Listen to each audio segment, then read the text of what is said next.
आज हम Ampere's law पढ़ेंगे। ठीक है, अब एम्पियर्स लॉ को पढ़ने से पहले आपको लास्ट टॉपिक पता होना चाहिए। थोड़ा सा मैं रिवाइज करता हूं फिर आगे बढ़ता हूं। लास्ट टॉपिक ये था कि अगर एक वायर हो और उसमें से करंट पास हो रहा हो तो उसके अराउंड मैग्नेटिक फील्ड क्रिएट होगा। अच्छा, अब उसके अराउंड जो मैग्नेटिक फील्ड की वैल्यू है वो क्या होगी?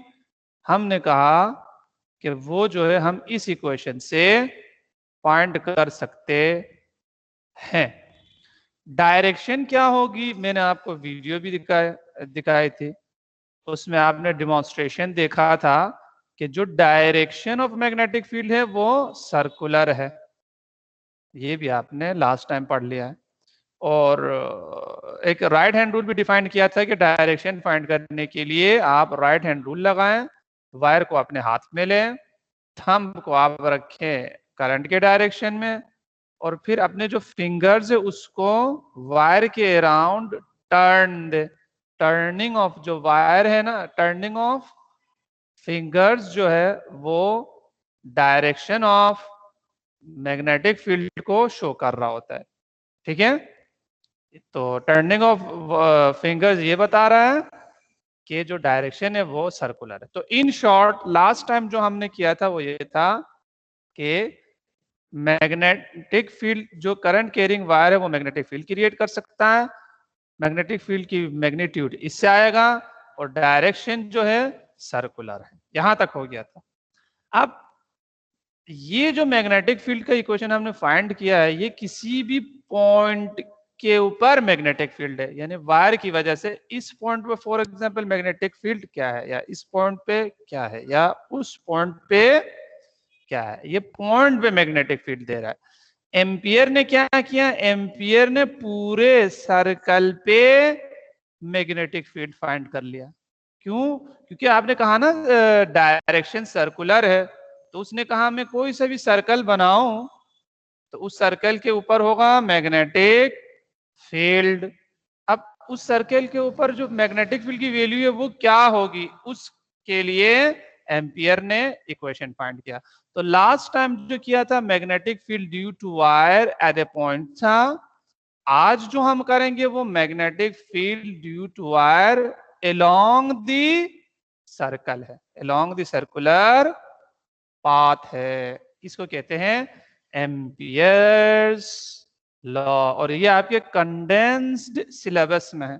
कंडेंस्ड सिलेबस में कुछ ही टॉपिक्स हैं, उसमें हर चैप्टर में से उसमें से ये भी मौजूद है, यानी इंपॉर्टेंट है उस पॉइंट ऑफ व्यू से। अब कैसे ड्राइव किया भाई उसने, जो है अलोंग दिस सर्कल, उसने ये किया कि सबसे पहले ये जो सर्कल था ना, कोई सा भी सर्कल बनाया उसको छोटे छोटे पार्ट्स में डिवाइड किया जैसा आपको नजर आ रहा है। पूरे सर्कल को डिवाइड करना है, लेकिन अभी मेरे पास टाइम नहीं है तो मैं कुछ आपको करके दिखा रहा हूं। ठीक, फिर उसने हर एक एक जो पार्ट है जिसको हम नाम देते हैं लेंथ एलिमेंट, हर एक एक लेंथ पे जो मैग्नेटिक फील्ड है वो फाइंड किया, पहले पे, दूसरे पे, तीसरे पे। फिर सारे लेंथ पे जो मैग्नेटिक फील्ड है उन सबको क्या कर दिया भाई, ऐड कर दिया। तो फिर पूरा पूरा सर्कल के ऊपर जो मैग्नेटिक फील्ड है वो फाइंड हो गया। तो इस तरीके से उसने magnetic field along the circle find किया है। अब ये जो मैंने बताया इसको हम डिटेल में करना चाह रहे हैं। सपोज करो इस लेंथ को लो। सबसे पहले हमें फिर क्या करना होगा, पहले सर्कल को छोटे छोटे पार्ट्स में डिवाइड करना होगा। तो ये लो, उस छोटे छोटे पार्ट्स में डिवाइड किया। हर पार्ट लेंथ एलिमेंट कहलाएगा, और हर पार्ट की जो लेंथ है उसको हमने नाम दिया, पहले को L1 नाम दिया, दूसरे को M2 नाम दिया, इसी तरीके से कहां तक गया, LN तक। तो पहले तो डिवाइड कर लिया। फिर क्या करना है, हर एक लेंथ के ऊपर जो मैग्नेटिक फील्ड है वो फाइंड करना है, यानी magnetic field along the length of element find करना है। अब उसके लिए एम्पियर ने एक नया इक्वेशन दिया। उसने बोला किसी भी लेंथ के ऊपर अगर मैग्नेटिक फील्ड फाइंड करना हो तो उस पॉइंट पे मौजूद मैग्नेटिक फील्ड को उस लेंथ से, सपोज करो ये वाला मैं डिस्कस करूं, क्या करना होगा, डॉट प्रोडक्ट करना होगा। बात समझ में आ गई? उसने क्या कहा है, उसने कहा है हर एक एलिमेंट पे जो मैग्नेटिक फील्ड है, magnetic field along the length of element, उसको फाइंड करना हो तो मैग्नेटिक फील्ड की वैल्यू को एल से क्या करना होगा बेटा, डॉट प्रोडक्ट करना होगा। इससे magnetic field along the length आएगा, यानी बी डॉट एल करना पड़ेगा। अब इसको जब आप खोलेंगे डॉट प्रोडक्ट को, आपको पता है बी एल कॉस थीटा हो जाएगा। ये एम्पियर ने कहा, यानी हर एक एलिमेंट के ऊपर, लेंथ के ऊपर जो मैग्नेटिक फील्ड है उसको फाइंड करने का इक्वेशन ये है। अब ये कैसे आया, ये आज का हमारा मेन टॉपिक है, ये आपको समझ में आए, बाकी जो डेरिवेशन है वो इजी होगा। मैं ये समझाने जा रहा हूं। इसको समझने के लिए दोबारा से वही डायग्राम देख लें, छोटे छोटे पार्ट्स में मैंने डिवाइड किया। ठीक, अब एक पार्ट को लेता हूं मैं, ये वाला पार्ट। ठीक है, आप देखते हैं कि magnetic field along the length of element क्या है, यानी इसके लेंथ के अलोंग जो मैग्नेटिक फील्ड है वो क्या है। सपोज करो, इसको मैं जूम करके दिखा रहा हूं, सपोज करो जब जूम करेंगे तो ये लेंथ है, डेल्टा एल नाम दिया। अब मैग्नेटिक फील्ड क्या है, आपको पता है लेंथ भी सर्कल के ऊपर है और मैग्नेटिक फील्ड भी सर्कल के ऊपर है, तो मैग्नेटिक फील्ड भी इसी डायरेक्शन में होगा। ये है मैग्नेटिक फील्ड। सपोज करो इसकी वैल्यू कोई भी वैल्यू हो सकती है, सपोज करो ये है 10। ठीक है, अब कोई आपसे पूछे भाई magnetic field along the length क्या है, ये जो लेंथ है अलोंग द लेंथ क्या है, तो आप क्या बोलेंगे, आप बोलेंगे भाई मैग्नेटिक फील्ड यहाँ पे अलोंग द लेंथ है 10। ठीक है, यानी बी की वैल्यू पे डिपेंड करता है। ठीक, अब आगे बढ़ते हैं थोड़ा। सपोज करो ये जो लेंथ है इसको मैं डबल, अभी आपने इतना रखा है, आप सपोज करो इतना रखो, मैं जूम करके दिखा रहा हूं ना, क्योंकि आपकी मर्जी है ना कि कितना छोटा रखो लेंथ या कितना बड़ा रखो। ठीक है, सपोज करो मैंने जो लेंथ ऑफ एलिमेंट है वो डबल रखा, अब मैग्नेटिक फील्ड पे क्या फर्क पड़ेगा, कॉमन सेंस की बात, मैग्नेटिक फील्ड भी डबल हो जाएगा। पहले बी था यहां से यहां तक, अब डबल हो गया तो एक और बी आ जाएगा, यानी magnetic field along the length हो जाएगा 2b। इसी तरीके से कॉमन सेंस की बात, अगर लेंथ को 3 टाइम कर दूं तो मैग्नेटिक फील्ड जो अलोंग द लेंथ है वो क्या हो जाएगा बेटा, हो जाएगा। तो इस दूसरे एग्जाम्पल से मेरे ख्याल में आपकी समझ में आया होगा कि magnetic field along the length find करना हो तो बी को लेंथ से मल्टीप्लाई करना होगा, यानी बी की वैल्यू तो है ही, उस पर डिपेंड करेगा, लेंथ पे भी डिपेंड करता है। लेंथ आप डबल करते हैं तो मैग्नेटिक फील्ड डबल हो जाती है, लेंथ आप 3 टाइम करते हैं तो मैग्नेटिक फील्ड की वैल्यू 3 टाइम हो जाती है। इसका मतलब है बी की वैल्यू को आपको क्या करना होगा, एलिमेंट के लेंथ से मल्टीप्लाई करना होगा, तब जाके magnetic field along the length आ जाएगा। ठीक है, आप समझ में आया कि एल क्यों आया, यानी एल पे भी डिपेंड करता। अब एंगल कहां से आया सर, आपने कहा था कॉस ऑफ एंगल भी होना चाहिए, B L cos theta, cos of angle है यहाँ पे नजर नहीं आ रहा आपको, कैसे है भाई, यहाँ पे कॉस ऑफ थीटा भी है, तो फिर नजर क्यों नहीं आ रहा, वो इसलिए नजर नहीं आ रहा, अगर आप नोट करो इस केस में जो लेंथ की डायरेक्शन है और जो बी की जो डायरेक्शन है वो क्या है, दोनों सेम है, यानी एंगल है 0। कॉस 0 क्या होता है बेटा, 1 होता है, 1 जिससे मल्टीप्लाई हो वही आ जाएगा, इसीलिए आपको यहाँ पे कॉस थीटा नजर नहीं आ रहा था।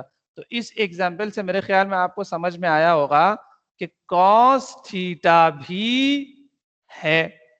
अब कॉस थीटा भी तो होना चाहिए, ये तो आपको पता था, बी की वैल्यू पे डिपेंड करता है, लेंथ पे डिपेंड करता है, ये आपको इस एग्जाम्पल से समझ में आया।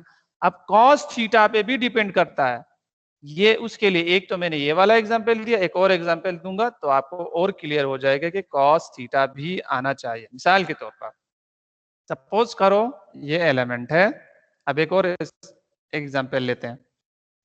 आप सपोज करो यहां पे मैग्नेटिक फील्ड बिल्कुल ऊपर के डायरेक्शन में,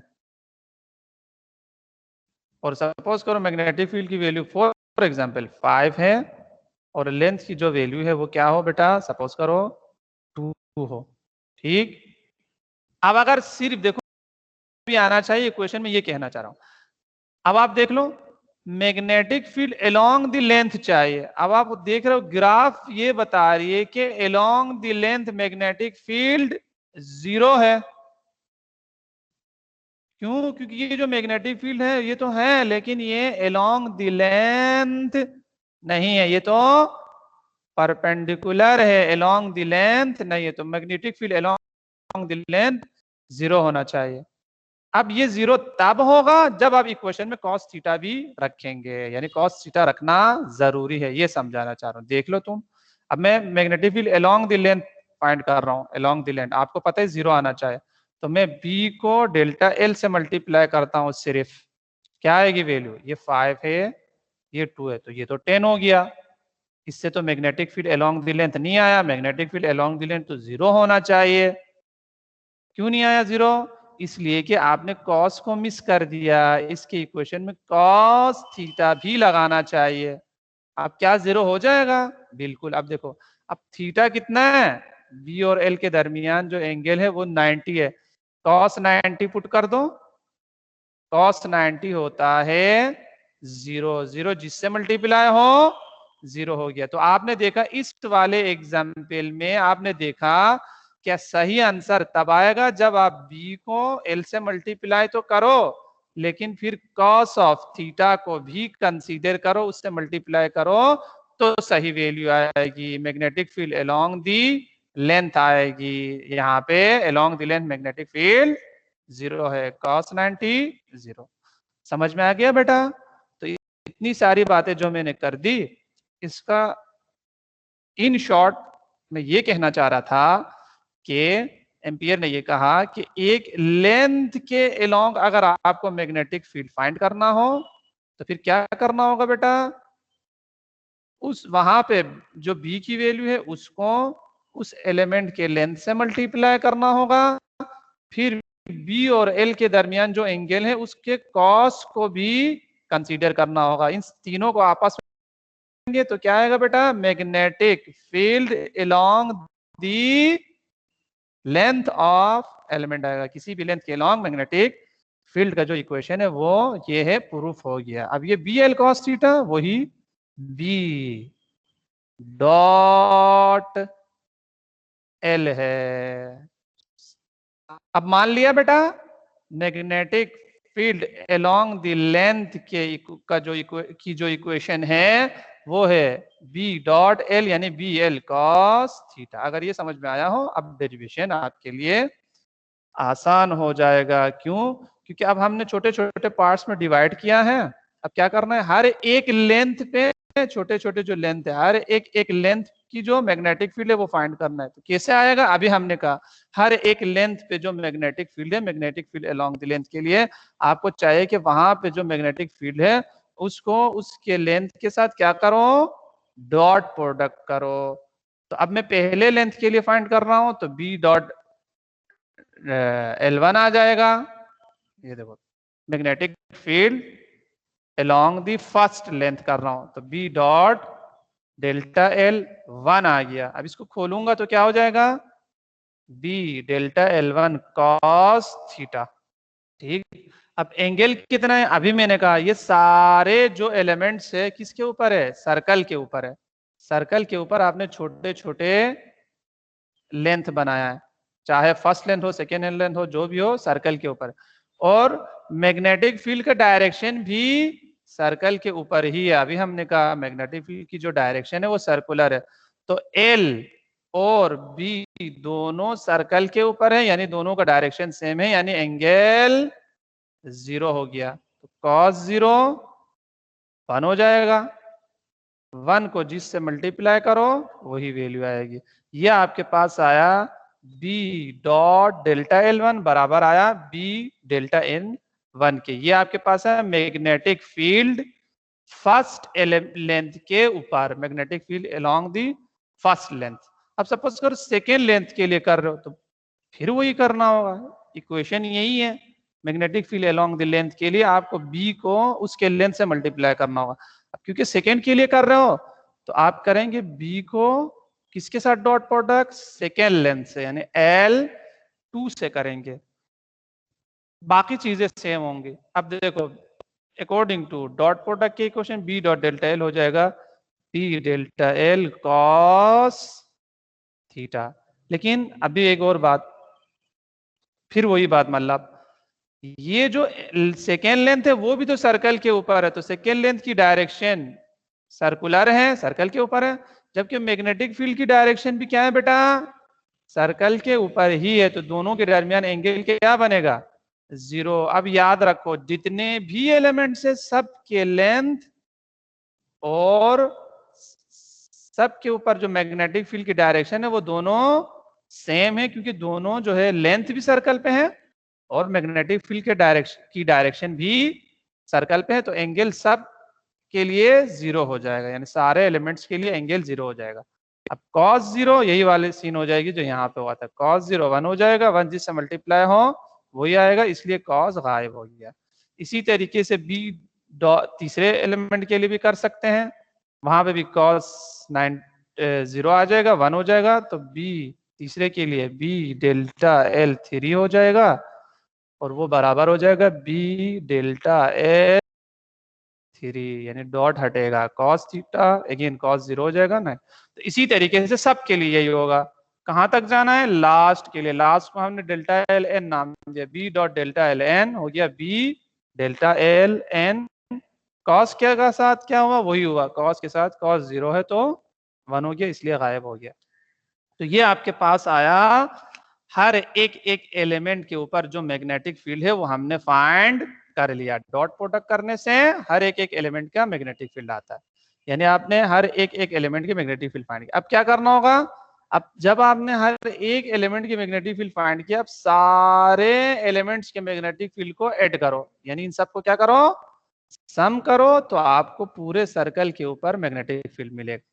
ठीक, सम करते हैं, फिर पहले लेफ्ट साइड को करता हूं, लेफ्ट साइड में देख लो सब b dot delta L 1 b dot delta L 2 b dot delta L N है, तो लेफ्ट साइड पे मैंने लिख दिया b dot delta L 1 b dot delta L 2 b dot delta L N तक। राइट साइड पे क्या चल रहा है, राइट साइड पे b delta L 1 b delta L 2 b delta L N, dot नहीं है तो बगैर डॉट के चल रहा है राइट साइड, ये देखो लिख दिया। आप यहां से आगे थोड़ा सा मैथमेटिकल सिंप्लीफिकेशन करेंगे इसको ना, ये देखो जब आप सारे कर रहे हैं इसका मतलब फिजिकली क्या है, यानी जितने भी डॉट प्रोडक्ट से ऐड कर रहे हैं, पहले के डॉट प्रोडक्ट दूसरे के डॉट प्रोडक्ट सबको ऐड कर रहे हैं, इसको मैथमेटिकली इतना लंबा करने के बजाय शॉर्ट फॉर्म में लिखने के लिए यूं लिखते हैं, यूं, ये जो ऊपर लिखा है उसको आप यूं लिख सकते हैं। अब इसका मतलब क्या है, ये वही, ये जो ऊपर किया आपने ये क्या है, डॉट प्रोडक्ट्स को आप सम कर रहे हो, ये नीचे क्या लिखा है, ये भी वही है, ये जो साइन है इसका मतलब है सम ऑफ ऑल, इसका मतलब क्या है बेटा, सम ऑफ ऑल।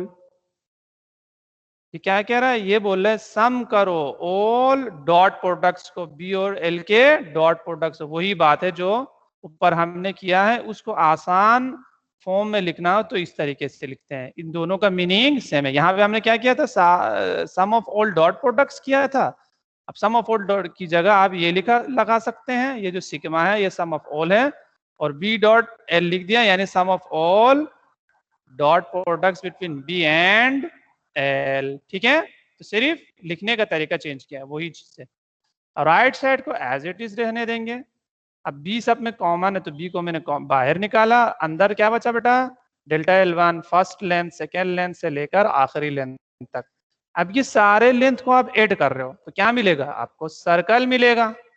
क्यों सर, क्योंकि भाई सर्कल को हमने डिवाइड किया तो छोटे छोटे पार्ट्स में L1 L2 L3 वगैरह नाम दिया था, अब सारे जो पार्ट्स है तुम वापस ऐड कर रहे हो, यानी जोड़ रहे हो, ऐड करने का मतलब ऐसा जैसे जोड़ रहे हो, तो वापस आपको सर्कल ही मिलेगा बेटा, ये सर्कुलर पाथ मिलेगा। तो इसलिए अब ये जो सर्कुलर पाथ है इसको हम सरकमफेरेंस कहते हैं। आपको पता है ये वायर था, मैट्रिक में आप पढ़ चुके हैं। इसको क्या कहते हैं बेटा?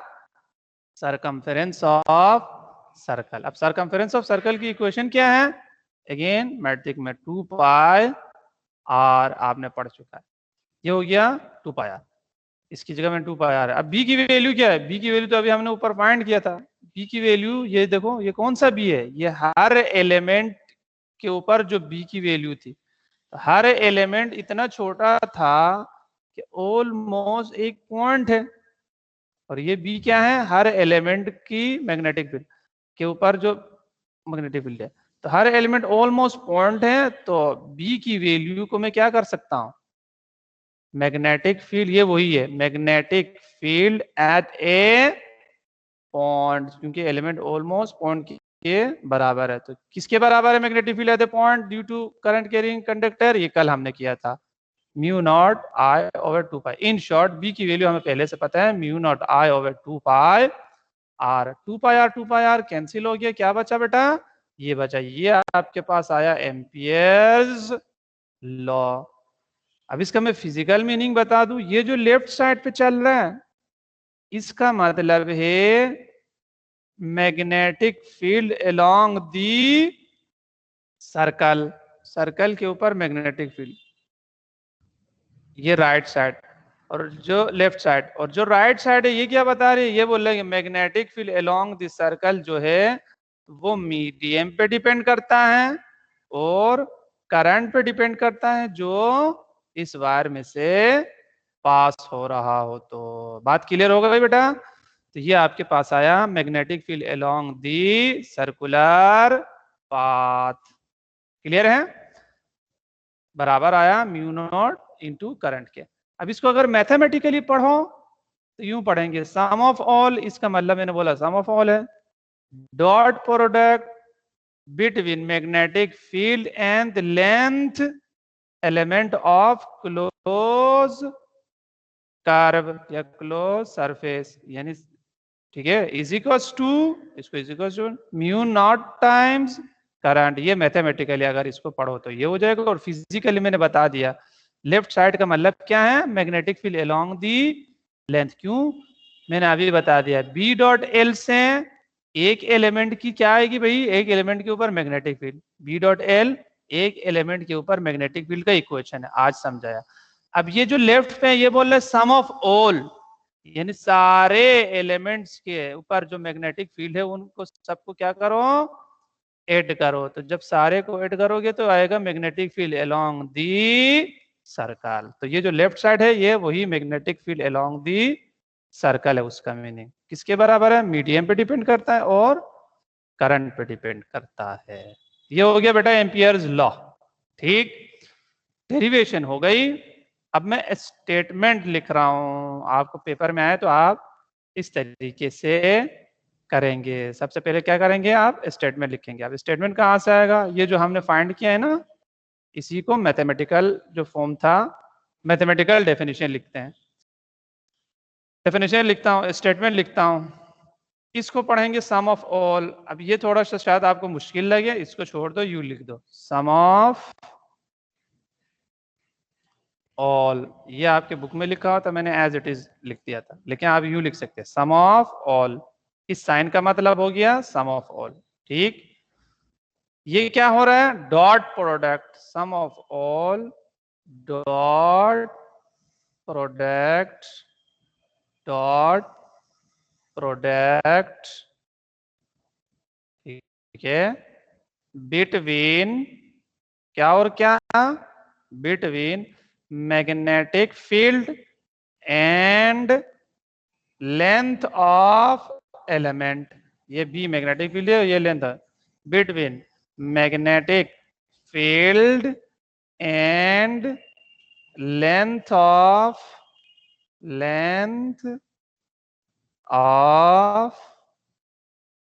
एलिमेंट। स्टेटमेंट लिख रहा हूं।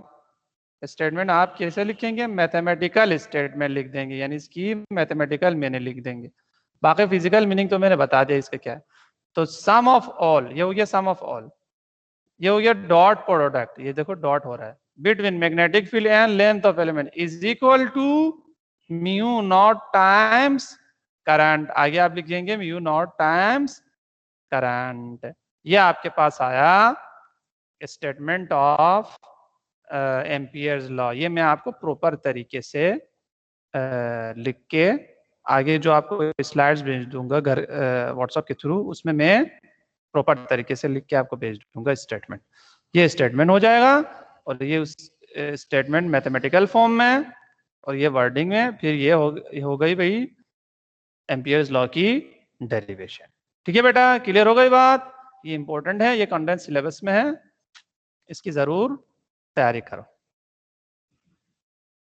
ठीक है।